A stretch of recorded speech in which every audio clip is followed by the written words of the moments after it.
नमस्कार, आदाब। आप देख रहे हैं बात मुद्दे की। मैं हूं रिजवान अहमद सिद्दीकी।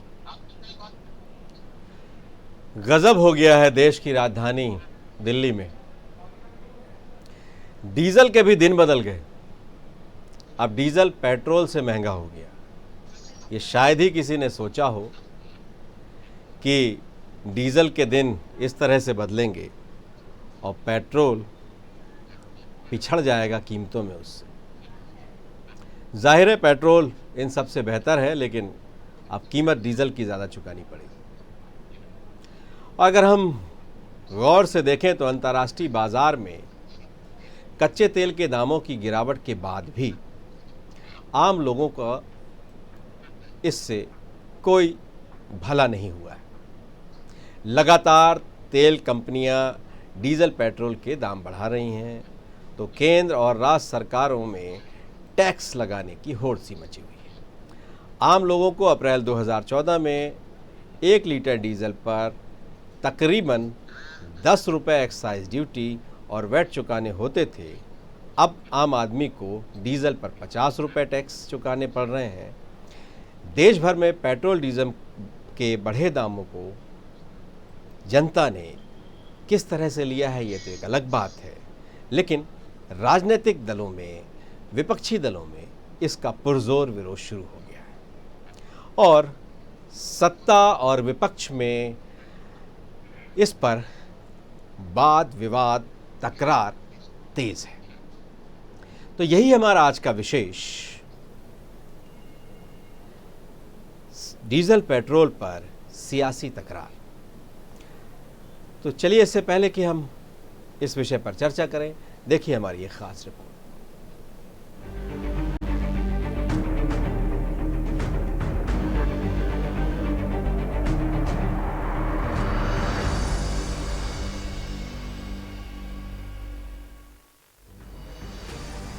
₹100 के पार हो जाएगा डीजल पेट्रोल। लगातार 18 दिनों से जारी है दामों में बढ़ोतरी।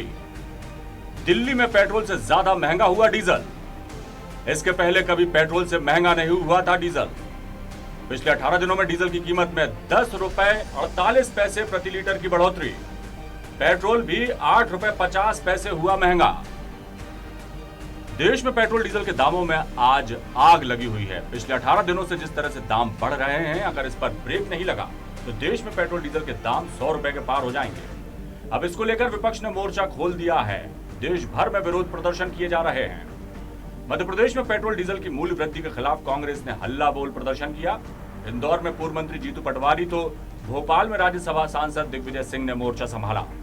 उज्जैन में कांग्रेसी कार्यकर्ता बैलगाड़ी से निकले और विरोध जताया। जबलपुर में कांग्रेस और सेवा दल के कार्यकर्ताओं ने प्रदर्शन किया और ज्ञापन सौंपकर पेट्रोलियम पदार्थों के दाम वापस लेने की मांग की।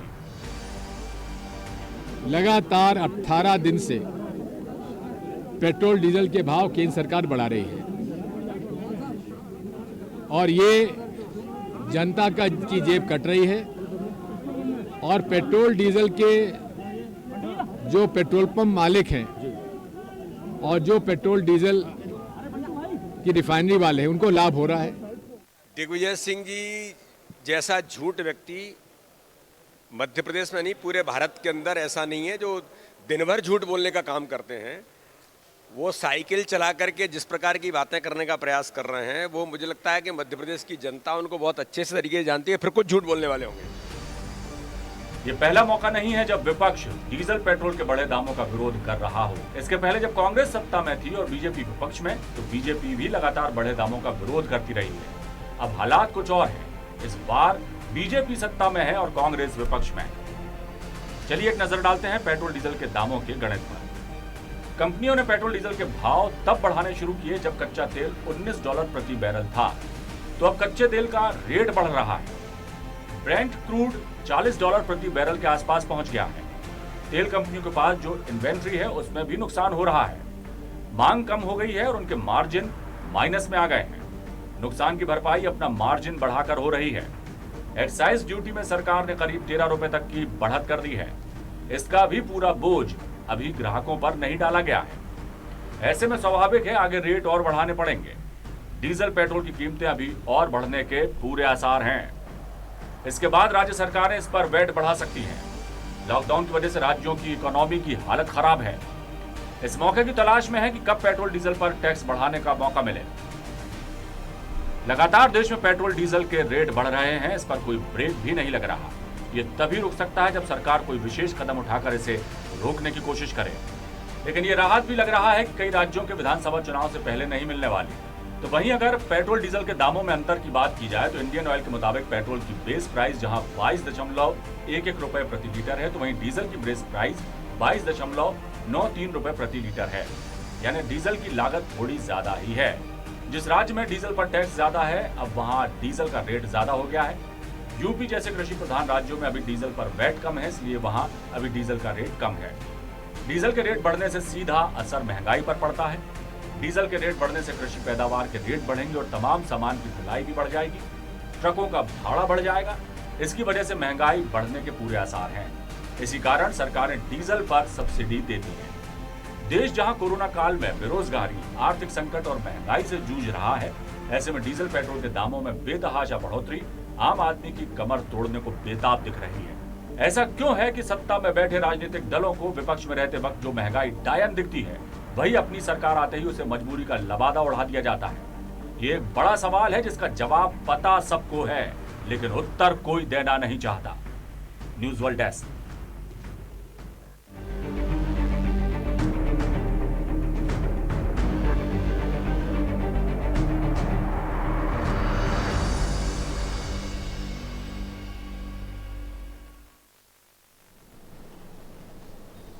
ये एक ऐसा प्रश्न है जिसका उत्तर सबके पास है, लेकिन जब वो पक्ष में होते हैं तो वो कुछ और कहते हैं, लेकिन विपक्ष में होते हैं तो कुछ और कहते हैं। पाला बदलते ही भाषा बदल जाती है, तर्क बदल जाते हैं। और महंगाई कभी डायन थी, बाद में फिर वो महबूबा हो जाती है। चलिए इस विषय पर हम चर्चा करते हैं। सबसे पहले हम अपने मेहमानों से आपका परिचय कराते हैं। हमारे साथ मौजूद हैं टीजीआना मीडिया समूह के सलाहकार संपादक रमेश शर्मा, हमारे साथ ब्रजेश पांडे हैं जो कांग्रेस से हैं, और विकास भुंदरिया भारतीय जनता पार्टी से। आप सभी का बहुत बहुत स्वागत है। ब्रजेश पांडे, आपसे शुरू करता हूं। आंदोलन कर रहे हैं आप, जगह जगह कर रहे हैं, साइकिल भी चला रहे हैं, और अगर मैं मध्य प्रदेश की बात करूं, वैसे देश भर में ये आंदोलन है, अगर मैं मध्य प्रदेश की बात करूं तो भोपाल राजधानी में सांसद और पूर्व मुख्यमंत्री दिग्विजय सिंह साइकिल पर निकले, बहुत ढेर सारे लोग उनके साथ साइकिल पर निकले, और बीजेपी कह रही है वो झूठ बोल रहे हैं। तो सवाल आपसे भी यही है कि जब आपका मौका था, आपने वादा भी किया था रेट कम करेंगे, लेकिन आपने रेट नहीं घटाए, कुछ टैक्स लगा दिए थे, लेकिन अब तो ऐसे संकट के समय में टैक्स पर टैक्स और टैक्स पर टैक्स जारी है। तो ये भाषा क्यों बदलती है, ये सोच क्यों बदलती है, अचानक ये विचार क्यों बदल जाते हैं? रिजवान जी, बहुत सीधी सी बात है। केंद्र में बैठी हुई मोदी सरकार और प्रदेश में बैठी हुई शिवराज सरकार, दोनों हाथ से लूटम लूट मचा रखी है, और वो भी एक ऐसे संक्रमण काल में जिस समय देश में कोरोना का ग्राफ पूरे विश्व के अंदर तीसरे मैदान पे पहुंच रहा है। बहुत ही दुखद विषय है कि मध्य प्रदेश जो कैपिटल स्टेट है, मध्य प्रदेश हृदय स्थली है देश की, वहां पर तो इस तरह की स्थिति बन गई है कि सबसे महंगा पेट्रोल बेचा जा रहा है। अब आप मुझको बताइए कि पिछले एक पखवाड़े में के अंदर 17 बार कीमतों की बेतहाशा वृद्धि की गई।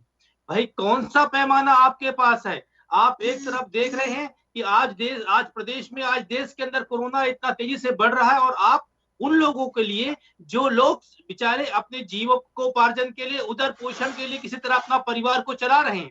जब आदरणीय श्री राहुल गांधी जी ने कहा कि कम से कम 8,500 रुपए आप लोग अकाउंट में डालिए, अभी अर्थव्यवस्था खराब है, लोगों का ढांचा खराब है, जिससे कुछ तो पटरी में आए, वो देने की जगह आप लोगों के जेब में डाका डाल रहे हैं। ये डाका डालने की प्रवृत्ति इस प्रदेश को और इस देश को धरातल पर ले जाएगी। रिजवान जी, मैं आपके चैनल के माध्यम से कहना पांडे, मेरा सवाल आपसे था, आपकी सरकार थी मध्य प्रदेश में, कुछ टैक्स आपने भी लगा दिए थे, जबकि आपने तो वादा किया था कि रेट कम करेंगे।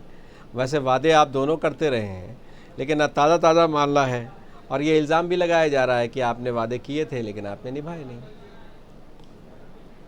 भाई रिजवान जी, मेरा सिर्फ आपसे एक ही इस मामले में तर्क है कि जब केंद्र में यूपीए की सरकार थी, डॉक्टर मनमोहन सिंह जी की सरकार थी, श्रीमती सोनिया गांधी जी के नेतृत्व में यूपीए की सरकार चल रही थी, तब मैं उस संयोग से उस कमेटी में मेंबर था भारत सरकार के राष्ट्रीय सलाहकार समिति में। मैंने खुद इस बात को उठाया था और केंद्र सरकार ने क्रूड ऑयल के आधार पर, इंटरनेशनल क्रूड ऑयल के आधार पर कीमतें तय किया था।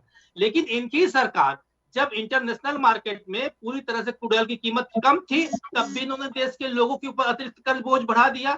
ये पूरी तरह से लूट पे आमादा है, ये पूरी तरह से लोगों की जेब में डाका डालने पे आमादा है।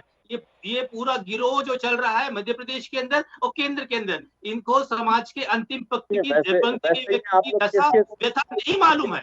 का इस्तेमाल सियासत में गिरोह, झूठा, इस तरह की जो भाषा है ये बड़ी अजब है और बहुत आपत्तिजनक भी है। कम से कम मीडिया की इस तरह की चर्चाओं में तो कम से कम इसका परहेज़ करें तो बेहतर है। और बहुत ढेर सारी चीज़ें आप अपने ढंग से कह सकते हैं, अपने अपने तर्क हैं, लेकिन अगर थोड़ा सा संयम बरतेंगे तो बेहतर होगा। चलिए विकास, ये क्या है?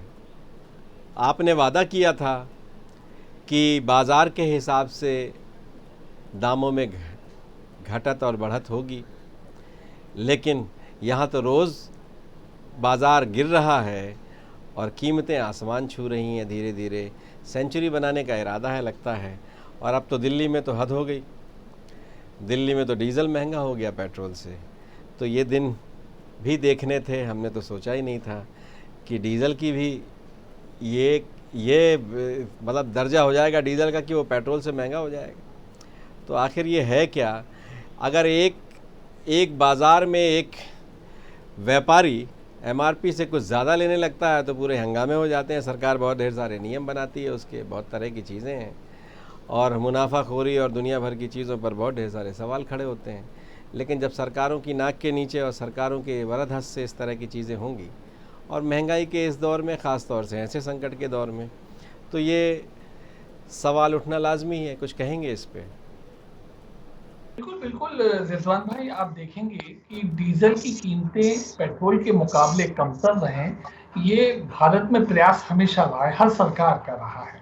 उसकी सीधी वजह यह है कि जो मास ट्रांसपोर्टेशन है वो डीजल के ऊपर डिपेंडेंट है, उसको इकोनॉमिकल ढंग से रखने के लिए व्यवस्थाएं की जाती हैं। लेकिन आप देखिए हिंदुस्तान भर में दिल्ली को छोड़ के डीजल की कीमतें सब जगह कमतर है, पेट्रोल की ज्यादा है। दिल्ली में ऐसा क्यों हुआ, ये विचारणीय विषय है। अब ये विचारणीय विषय दिल्ली की सरकार से कोरिलेट होता है। दिल्ली की सरकार ने जो टैक्सेशन सिस्टम किया है डीजल के ऊपर, उस वजह से ये हालात बन गए हैं कि वहां पे डीजल की कीमत ज्यादा हो गई है और पेट्रोल की कम हो गई है। यकीनन ये बाजार को बड़े गड़बड़ ढंग से प्रभावित करता है। दिल्ली सरकार के सामने हम भी इस बात की निंदा रखते हैं कि उन्हें अपने स्टेट के टैक्सेस को इस ढंग से नियोजित करना चाहिए कि डीजल की कीमत कमतर बनी रहे, क्योंकि ये तो आम आदमी के साथ धोखा है। डीजल ट्रांसपोर्टेशन के काम आने वाली चीज सिर्फ इतना ही है कि नहीं बढ़ा है, बाकी जगहों पर नहीं बढ़ा, सिर्फ दिल्ली में ही बढ़ा है। चलिए दिल्ली में कीमत ज़्यादा हो गई है डीज़ल की, इसलिए ये खबर है, ये हमारे लिए चर्चा का विषय भी है। लेकिन डीज़ल की जिस तरह से बेतहाशा कीमत बढ़ी है और जैसे जैसे डीज़ल पर कंट्रोल ख़त्म किया है और जैसे जैसे टैक्स बढ़ाया है, तो ये तो कई गुना, 5 गुने से अधिक टैक्स लगा दिया आपने, जो पीछे जो 2014 की स्थिति का भी अगर हम जिक्र करें। ये तो प्रदेश पांडे जी ने कहा, वो भी उस समिति में थे, मेंबरान रहे। उस समिति की जवाबदारी बनती है कि हिंदुस्तान को उन्होंने एक नया मैकेनिज्म दिया कि क्रूड से जितने तरह के डिस्टिलेशन के बाद में प्रोडक्ट्स बनते हैं, खास करके डीजल, पेट्रोल, केरोसिन वगैरह, इसकी प्राइजेज मार्केट ओरिएंटेड होंगी और वैसे ही फिक्स होंगी। वही हिंदुस्तान में आज फॉलो हो रहा है। लेकिन मैं कहना चाह रहा हूँ, टैक्सेशन सिस्टम जो है कम से कम वो इस ढंग से नियोजित होना चाहिए कि केरोसिन सबसे सस्ता रहे, पेट्रोल उसके बाद आए, उसके बाद डीजल सबसे सस्ता रहे, पेट्रोल की ज्यादा प्राइसेस रखी जाती थी। अब ये तो दिल्ली सरकार की जवाबदारी बनती है, वहां पे केजरीवाल सरकार की कि उन्हें अपने टैक्सेशन सिस्टम को जल्द से जल्द वापस नियोजित करना चाहिए। जहां तक दोनों में प्राइसों का इजाफा है, जो कह रहे थे वो तो ठीक है। कह रहा था, लेकिन आप तो बाहर निकल आइए दिल्ली से। बहुत पूरा देश है और देश बहुत बड़ा है और पूरे देश में महंगाई बढ़ गई है इससे, और डीजल पेट्रोल बहुत महंगा हो गया है। और तब महंगा हो गया जब आपने वादा किया था, वचन दिया था। आप वही सरकार है ना जिन्होंने बड़े बड़े इस पर होर्डिंग लगाए थे, बड़े बड़े प्रचार किए थे कि रोज़ के हिसाब से रेट अब घटेगा और बढ़ेगा। लेकिन जब घटाने की नौबत आती है तो आप एक नया टैक्स लगा देते हैं। और ऐसा क्या है कि आपके पास कोई दूसरे ज़रिए ही नहीं बचे? क्यों नहीं सोचा इन 6 सालों में कि डीजल पेट्रोल के अलावा भी सरकार की आमदनी बढ़ाने के कोई दूसरे ज़रिए हो सकते थे? देखिए रिजवान भाई, आप हम सब समझते हैं कि कोई खुशी से तो रेट या टैक्सेशन बढ़ाया नहीं गया है। खास करके जो सेंट्रल एक्साइज बढ़ा है वो कोई खुशी से तो नहीं बढ़ा है। आपको मालूम है कोरोना काल में ठीक है इंटरनेशनल क्रूड प्राइसेस नीचे आई थी, अब वापस चढ़ाव पे हैं, तो वो आपको पिछले 2 हफ्तों में रिफ्लेक्ट हुआ है। लेकिन ठीक है, अप्रैल मई के दौर में जब न्यूनतम स्तर पे थी, आप थोड़ा सा और सोच लीजिए। मैं एक बार के पास एक बार फिर आऊँगा, मैं आऊँगा। और वही मैं कह रहा था कि पीछे जब हमारे प्रधानमंत्री मुख्यमंत्री थे गुजरात के, तब वो क्या कहते थे, वो सारी टीम जो अब केंद्रीय मंत्रिमंडल में है वो क्या कहती थी। अगर मैं दोहरा के सुनाऊं तो बहुत लंबा समय लग जाएगा, इस कार्यक्रम को बहुत आगे ले जाना पड़ेगा। लेकिन हमें सबको याद है, अभी बहुत पुरानी बात नहीं है, 6 से 7 साल पुरानी बातें हैं। और बहुत ढेर सारे सवाल हम खड़े करते थे। आज हम कहते हैं खुशी खुशी कोई नहीं करता, तो क्या उस समय खुशी खुशी कोई करता था या उसे मज़ा आता था कि वो उसकी आलोचना हो? लेकिन उस समय बेहद आलोचना करते थे, बहुत तरह की चीज़ें करते थे। चलिए रमेश शर्मा साहब, आपसे ही पूछता हूँ, एक वरिष्ठ पत्रकार हैं आप। डीजल पेट्रोल की कीमतें और महंगाई जो है वो तो बरसों से मुद्दा रहा है, लेकिन जब कुछ चीज़ें अप्रत्याशित होने लगती हैं तो चर्चा भी होती है, आंदोलन भी होते हैं और सवाल भी पूछे जाते हैं। देखिए मोटे तौर पर रिजवान जी, जो सरकार में रहता है वो पेट्रोल डीजल पर टैक्स बढ़ाता है और दाम बढ़ते हैं, और जो विपक्ष में रहता है वो इस मूल्य वृद्धि के विरुद्ध आंदोलन करता है। पिछले दिनों कांग्रेस मध्य प्रदेश में थी, उन्होंने 1.25 साल में 2 बार उसका टैक्स बढ़ा दिया। तो कुल मिलाकर के अगर हम सरकार की दृष्टि से देखें तो सरकार के पास रेवेन्यू के लिए कोई ना कोई जो सोर्स चाहिए, उसके लिए उनको सबसे आसान जो दिखता है वो डीजल पेट्रोल के दाम दिखता है, और हर सरकार बढ़ाती है। कोई सरकार इसमें अपवाद नहीं है और हर विपक्ष में रहने वाली पार्टी इसका विरोध करती है। तो ये, लेकिन इसमें कोई शक नहीं कि पेट्रोल डीजल के बढ़ते हुए दामों से आम आदमी की जेब पर एक बड़ा बोझ पड़ता है। और एक पेट्रोल डीजल के दाम अकेले केवल इसके अगर बढ़ जाएं तब भी एक बार आदमी इसको बर्दाश्त कर लेगा, लेकिन इनके दाम बढ़ने से ट्रांसपोर्ट का जो खर्चा बढ़ता है, बस का किराया बढ़ जाएगा, सब्जी का दाम बढ़ जाएगा और सारी चीजों पर इसका असर पड़ता है। ये बहुत एक चिंताजनक इसकी बात है। लेकिन इससे अलग हटकर रिजवान जी, मैंने एक तीसरा पक्ष भी देखा है पिछले 3-3.25 महीने में। क्योंकि लॉकडाउन के दौरान जितनी गाड़ियां कम चली तो कम से कम प्रदूषण उतना कम हुआ। खुले में हमने पक्षियों को उड़ते हुए देखा, व्यक्ति की जो प्रतिरोधक क्षमता इस जो प्रदूषण के कारण घटती थी वो अपने आप में बढ़ती हुई देखी। तो इससे तो लगता है कि दाम बढ़ते रहें तो ज्यादा अच्छा है। लोग कम से कम किफायत से गाड़ियां चलाएं, किफायत से बसें चलाएं, थोड़ा बहुत आदमी पैदल भी चले, साइकिलों का भी इस्तेमाल करें। प्रदूषण के हिसाब से अगर पेट्रोल डीजल के दाम बढ़ते हैं तो फिर कोई दिक्कत नहीं है। सही है, ये बड़ा गजब तर्क है। इस तर्क का कोई क्या करे, कहे कि सांस, अब वातावरण में लोग बहुत अधिक कार्बन डाइऑक्साइड छोड़ते हैं, तो अब थोड़ा सांस कम लें, बाबा रामदेव से योगा सीख लें, तो जितना अंतराल है उसमें कुछ अंतराल बढ़ा लें, उसका थोड़ा देर बाद सांस छोड़ें, करें, प्रयोग करना चाहिए। सब तरह की चीज़ें, पेड़ काटते रहें हम, लेकिन बड़े शहर बताते रहें, कंक्रीट के सब चीज़ें करते रहें, पेड़ काटते रहें, सब करते रहें, लेकिन कीमतें इसकी बढ़ाकर इसी तरह से रोकें।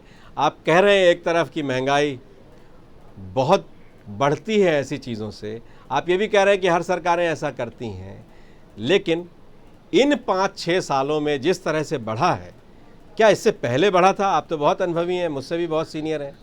क्या इस तरह से इस बेतहाशा क्या इतना बढ़ा था कभी?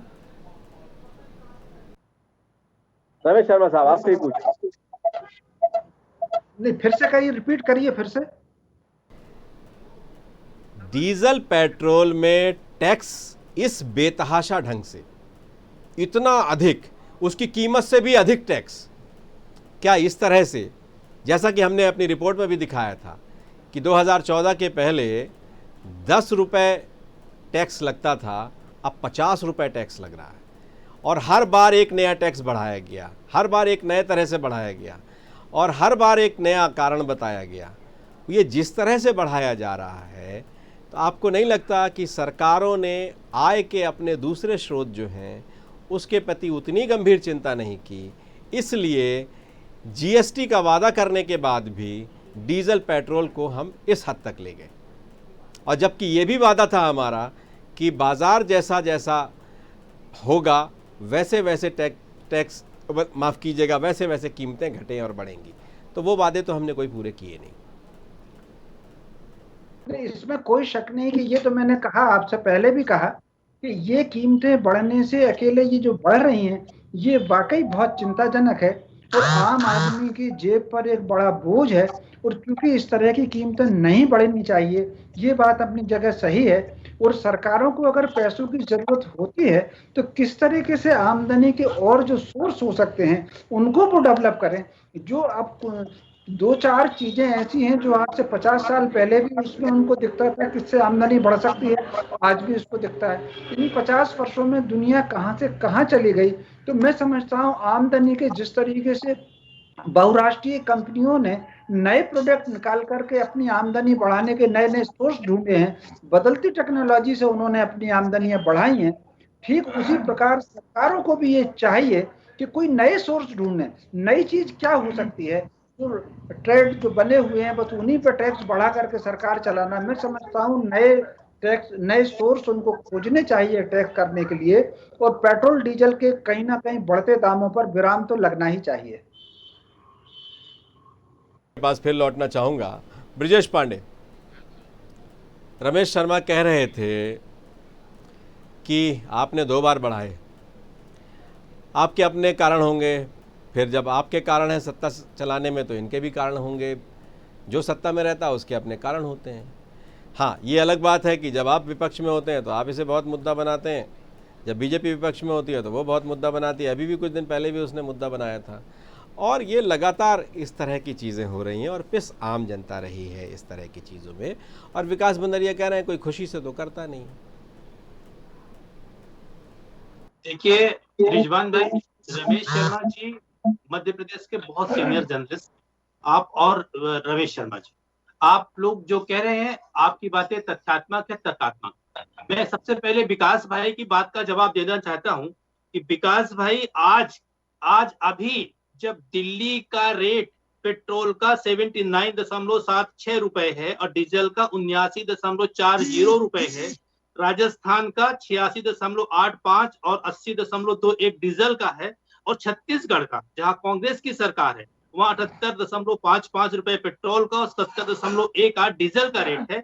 इस तरह से दिल्ली में 47 पैसे कम है, राजस्थान में 28 पैसे कम है, तो मध्य प्रदेश में भाई क्या आवश्यकता है कि आप 87.44 रुपए डीजल का रेट कर दें और 78.93 रुपए इसमें कर दे पेट्रोल का। और सबसे बड़ी बात ये, दूसरी बात विकास भाई, कि इससे ट्रांसपोर्टरों ने 6 से 7% अपना किराया बढ़ा दिया है। इसकी जवाबदेही किसके ऊपर होगी? जब मालवाहक की स्थिति बढ़ेगी तो उसका कर्ज आम जनता के ऊपर आएगा, घरेलू सामान की चीजें कीमतें बढ़ेगी। तीसरी महत्वपूर्ण बात यह विकास भाई, तब आप और आपकी सरकार बड़े बड़े नारे दे पूरे प्रदेश से लेकर देश तक कि महंगाई डाइन खाई जात है, तब आपके लिए महंगाई डाइन थी और क्या अब आपके लिए महंगाई मौसी हो गई है? इसलिए कोई भी बात करे तो बड़ा तथ्यात्मक और तर्कात्मक बात करे, तब बात करने में वजन रहता है। विकास मैं ब्रिजेश पांडे, आपसे मेरा सवाल है कि ये आंदोलन क्या एक दिन करेंगे, एक दिन साइकिल चला ली, अब थक गए, फिर उसके बाद खत्म, या लगातार करेंगे? इसलिए कि बीजेपी तो लगातार करती रही, सिलेंडर का भी वो निकालती रही और इसके अलावा पेट्रोल डीजल का भी सब कुछ निकालती रही। आप क्या एक ही दिन करके फुर्सत पालेंगे? रस्म अदायगी है कि कुछ इसमें जमकर भिड़ेंगे भी, इसलिए कि रस्म अदा करने से काम चलेगा नहीं। अध्यक्षा श्रीमती सोनिया गांधी जी के मार्गदर्शन एवं नेतृत्व में यह कार्यक्रम पूरे देश में चलाया गया था। रिजवान भाई, मध्य प्रदेश में आदरणीय दिग्विजय सिंह जी ने, आदरणीय कमलनाथ, आज दिग्विजय सिंह साहब ने रैली निकाली, साइकिल रैली निकाली, उसमें कांग्रेस के बहुत सारे महत्वपूर्ण नेता सम्मिलित हुए। जीतू पटवारी जी ने रैली निकाली। इस तरह हर जगह बड़े बड़े नेताओं को जिम्मेदारी दी गई थी, उन लोगों ने विरोध किया। मेरा सिर्फ कहना ये है कि जब आप पेट्रोल डीजल की इतनी बेतहाशा वृद्धि कर चुके हैं विकास भाई, तो क्या आप इस बात को यहाँ श्योर करना चाहते हैं कि अब इसके बाद आप वृद्धि नहीं करेंगे या इसकी कीमतें आप कम करेंगे? इस मामले में आप प्रकाश डालें तो ज्यादा बेहतर होगा, क्योंकि देखिए कोरोना को लेकर ऑलरेडी 1 महीने से ब्रजेश पांडे आप भी प्रकाश डाल दें। एक ही दिन का आंदोलन है कि लगातार करेंगे, या कांग्रेस को आता ही नहीं है आंदोलन करना? प्रदेश का श्रमिक वर्ग, हर व्यक्ति इसकी मार से अपने को बचा नहीं सकेगा विकास भाई। मेरा सिर्फ चलिए बताइए विकास जी जल्दी से। पेट्रोल की इकोनॉमिक्स, देश के टैक्सेशन सिस्टम और जनता के ऊपर क्या भार पड़ रहा है, इसकी तो फिक्र कभी करी नहीं है। आपने तो फिक्र करी थी चुनावी। सुन तो लीजिए बात, आपने बहुत बोला, अब आप सुन तो लीजिए, तार्किक बातें ही सुनिएगा, तार्किक के अलावा कुछ बोलूंगा नहीं। आपका घोषणा पत्र क्या कहता था 2018 का कि हम 2 रुपए लीटर कमी करेंगे, जबकि आपकी सरकार ने टैक्सेशन मध्य प्रदेश में बढ़ाया था। दिल्ली तो अब आपके लिए बहुत पुरानी बात हो गई, छोड़िए। 2018 के वचन पत्र तक ही सीमित क्यों है? 2014 के घोषणा पत्र पर क्यों नहीं जाना चाहते? 2013 के घोषणा पत्र पर क्यों नहीं जाना चाहते? आपने भी तो बहुत ढेर सारी घोषणाएं की, और आपने तो सरकार में रहते हुए कहा है कि आप एक रेगुलेटरी बना रहे हैं, जैसे ही अंतर्राष्ट्रीय बाजार में क्रूड ऑयल की कीमत कम होगी, कीमत कम हो जाएगी, जैसे ही अंतर्राष्ट्रीय बाजार में कीमत बढ़ेगी, कीमत बढ़ जाएगी। लेकिन आप ऐसा तो कर नहीं रहे। तो अपनी चीज़ों का भी जवाब देना पड़ेगा।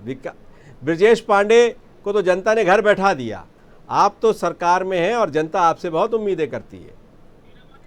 कमलनाथ मैं उसी बात को लेके, क्योंकि हमें हमारी सरकार और जनता के सरोकार का ज्यादा महत्व है। कांग्रेस कितनी राजनीति करती है वो हमारे लिए दोयम बात है। देखिए रिजवान भाई, ये आपने ठीक कहा कि बहुत बार डीजल पेट्रोल की कीमतों का मुद्रास्फीति के इजाफे में असर पड़ता है। हिंदुस्तान में सन 2015-16 में पेट्रोल डीजल की कीमतें बहुत तेजी से गिरी थी और देश कहता भी था कि हाँ कीमतें गिरी हैं। उसके बाद में शनै शनै बढ़ी, क्योंकि हमने इंफ्रास्ट्रक्चर, जनहितकारी योजनाओं में जो खर्चे किए, आखिर वो टैक्सेशन से ही पूरे हो सकते थे। और मैं स्पष्ट कह दूं कि मुद्रास्फीति लेकिन फिर भी नहीं बढ़ी थी। आज भी कोरोना का भी हम 2-3 महीने का पीरियड छोड़ दें, मेरे पास भी डेटा उपलब्ध नहीं है इस पीरियड का, लेकिन अन्यथा इसके पहले होलसेल प्राइस इंडेक्स और कंज्यूमर प्राइस इंडेक्स 2 से 3% तक थे और होलसेल प्राइस इंडेक्स तो नेगेटिव आ गया था। इसका मतलब मुद्रास्फीति में बढ़ोतरी नहीं हुई, तो हम डीजल पेट्रोल की कीमतों को उससे नहीं जोड़ सकते। ब्रजेश जी ध्यान दीजिएगा एक बात, आप है। दूसरी बात मैं जो कह रहा हूं, मैंने केवल कांग्रेस से कंपैरिजन इसलिए चालू किया कि ये राजनीतिकरण करने का प्रयास कर रहे थे इस मुद्दे का। देखिए जनता में को मालूम है कि पेट्रोल डीजल की हाल की कीमतों की वृद्धि की वजह क्या है, उसमें कोई असंतोष नहीं है। दिग्विजय सिंह जी में जरूर अपने कुछ नाटकी राजनीतिक बनावट वो देखना चाह रहे थे, तो वो उन्होंने कर ली। लेकिन आप देखिएगा रिजवान भाई, भोपाल शहर के 3 कांग्रेस के विधायक फिर भी उनके साथ जाके नहीं खड़े हुए भोपाल में आज। इसका क्या कारण है? वो भी समझ रहे हैं कि जनता का रुख क्या है, और ये राजनीति जो कांग्रेस कर रही है वो जनता से जुदा है। इसलिए लोकल विधायक, चूंकि उन्हें राजनीति लोकल की करना है, तो वो इसलिए नहीं जग गए। विधायकों की बात कर रहे हैं आप? किन विधायकों की बात कर रहे हैं आप? भोपाल के विधायक आज मौजूद कहाँ थे दिग्विजय सिंह जी के साथ? झूठ बोल रहे हैं आप। झूठ नहीं बोलते आप, बताइए फोटोज कहाँ किसी चैनल ने चलाए? हमें तो कहीं नहीं दिखे, या तो चैनल उन्हें बॉयकॉट कर रहे हैं। प्रशासन ने दिया था। विकास भाई पहले अपने दुरुस्त कर लीजिए नॉलेज को। क्या दुरुस्त कर लें? 20 लोगों की अनुमति सिर्फ भोपाल के जिला प्रशासन ने दिया था और दिग्विजय सिंह के साथ विधायक गैरहाजिर थे, लेकर के सारे विधायक खड़े थे। विधायक गैरहाजिर थे, वो जगह नहीं बना पाए। उसके बाद जितने लोग दिग्विजय अनुमति सिंह को साथ नहीं रखना चाहते थे, मुझे नहीं मालूम क्या कर रहे हैं। विकास जी, अगर मैं पीछे की बात करूं तो भोपाल के एक विधायक ने कल बड़ा आंदोलन किया था इस पर। कल भी उन्होंने विरोध किया था, डीजल पेट्रोल पर ही किया था। जनता की नब्ज समझते हैं वो भी। और चलिए एक, लेकिन ये तो ठीक है, अपना अपना अंदाज़ है सबका, अपनी अपनी बातें हैं। लेकिन जनता तकलीफ़ में है। आप नहीं समझ रहे हैं ऐसा नहीं, आप भी समझते हैं। जनता तकलीफ़ में है, आमदनी घट गई है, बहुत से लोगों की नौकरी चली गई है। और ऐसे समय में डीजल पेट्रोल अगर बढ़ेगा तो जैसा दिग्विजय सिंह आज साइकिल पे हैं, रमेश शर्मा भी कह रहे थे कि साइकिल चलाइए तो प्रदूषण कम होगा, तो प्रदूषण तो कम हो ही जाएगा। ये अलग बात है कि बाकी लोग कैसे करेंगे, कैसे अपना जीविकोपार्जन करेंगे, जिनका माध्यम ही यही डीजल पेट्रोल है, वो कैसे जीविकोपार्जन करेंगे। हमारी कृषि का क्या होगा, हमारे उन लोगों का क्या होगा जो एक जगह से दूसरी जगह जिन्हें जाना होता है। बहुत तरह की चीज़ें हैं जिनका बहुत ढेर सारा काम ट्रैवलिंग का ही है, वो अपनी बाइक से चलते हैं। पब्लिक ट्रांसपोर्ट जो है वो चल नहीं रहा है ठीक से, उसमें भी सोशल डिस्टेंसिंग, इस तरह की चीज़ें हैं। ऐसी परिस्थितियों में यदि ये भी कीमत बढ़ेगी तो जाहिर है बेतहाशा वृद्धि होगी बहुत ढेर सारी चीज़ों में। और ये कोरोना काल में बस आपने नहीं बढ़ाया है, आपने उससे पहले भी बहुत ढेर सारे टैक्स लगाए हैं। रमेश शर्मा साहब, बहुत से टैक्स पहले भी लगे थे डीजल पेट्रोल में। और जब देश से ये वादा किया था रात में 12 बजे बाकायदा शंखनाद करके, घंटा बजा के, जब देश से ये वादा किया गया था कि एक राष्ट्र एक टैक्स, तो फिर ये टैक्स क्यों हमारे साथ जुड़ा हुआ है, क्यों नहीं ये हमारा पीछा छोड़ता? कोई शक नहीं कि ये जो वादा था उस पर सरकार को काम करना चाहिए और उन्होंने एक राष्ट्र एक टैक्स पर काफी कुछ कदम बढ़ाए हैं। 2-3 चीजें हैं जो अभी उससे बाहर है। मैं समझता हूं आने वाले भविष्य में हमको उम्मीद रखना चाहिए कि सरकार डीजल पेट्रोल को भी कहीं ना कहीं एक रूपता लेगी, जो कहीं ना कहीं अलग अलग प्रांतों में जो अलग अलग राज्यों को भी अधिकार उसमें टैक्स लगाने का है, इस पर कहीं ना कहीं एक बात तो होना चाहिए। केंद्र सरकार ने बढ़ा दिया, अब राज्य सरकारें भी उसमें बढ़ा देती हैं। तो मैं समझता हूं एक रूपता टैक्स की तो होना चाहिए और सरकार से हम उम्मीद करते हैं कि निकट भविष्य में इस तरफ को कुछ ना कुछ कदम तो उठाएंगे। केंद्र सरकारों ने जब राज्य सरकारों की इस आशंका पर उनसे वादा किया था कि आपको कोई भी टैक्स अगर कम होगा तो उसकी भरपाई हम करेंगे, लेकिन राज्य सरकारों के हिस्से के पैसे नहीं दिए। केंद्र ने भी पेट्रोल डीजल पर टैक्स बढ़ा दिया और राज्य ने भी पेट्रोल डीजल पर इसीलिए टैक्स बढ़ा दिया इसलिए कि उसके पास शराब और पेट्रोलियम पदार्थ के अलावा कोई दूसरी चीज़ नहीं है जिस पर वो टैक्स बढ़ा सके। तो अब ऐसी परिस्थितियों में पिसती तो जनता ही है। आप बढ़ाते रहिए और जनता की जेब जो है वो खाली हो चुकी है। रमेश शर्मा साहब, आपसे ही पूछ रहा हूँ। रमेश शर्मा साहब, आवाज़ आई आपको मेरी? लगता है शर्मा जी को मेरी आवाज़ नहीं पहुंची है। चलिए, आप तीनों मेरे साथ जुड़े, आपका बहुत बहुत धन्यवाद। तो बस सवाल यही है कि पेट्रोल डीजल आम आदमी की ज़िंदगी में उसका बेहद सरोकार है और उसकी ज़िंदगी में, उसकी आमदनी में, उसके जेब पे उसका बहुत असर पड़ता है। सस्ता होगा तो बहुत कुछ बेहतर होगा, महंगा होगा तो बहुत कुछ दूभर होता है। लेकिन सरकारें हैं, जब वो विपक्ष में रहती हैं तो इस पर बहुत जमकर पार्टियां हंगामा करती हैं, लेकिन जब वो सरकार में होती हैं तो नित नए तरीके ढूंढती हैं इनमें टैक्स लगाने के। लेकिन इस बार, इस समय, इस दौर में तो ये कुछ ज़्यादा ही हो गया है। जबकि वादा ये था कि बाज़ार में जैसे भी कीमतें घटे बढ़ेंगी उसी के आधार पर सब तय होगा, लेकिन वैसा तय हुआ नहीं। और जब तय नहीं हुआ तो परेशानी बढ़ी है और लोग दिक्कत में हैं। ऐसे समय में जब सरकारों की आमदनी भी नहीं है तो पेट्रोल डीजल से बढ़ने वाले खर्च पर सब पर असर पड़ रहा है।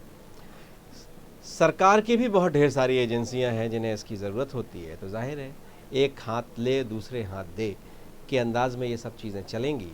और आने वाले वक्त में विपक्ष कितनी जिम्मेदारी से इन मुद्दों को उठाता है, या सिर्फ रस्म अदा करता है, या सिर्फ सोशल मीडिया के माध्यम से ही इस पर तकलीफ़ बयां होगी, या मैदान में आकर और जिस तरह से सियासत की जानी चाहिए विपक्ष की वैसे की जाएगी, और सरकार भी आने वाले वक्त में कोई नए उपाय सोचेगी, जनता को कुछ राहत देगी, ये उम्मीद की जाती है। हमारे इस कार्यक्रम में बस इतना ही। खबरों का सिलसिला जारी रहेगा, हम कल फिर मिलेंगे एक नए मुद्दे के साथ। तब तक मुझे दीजिए।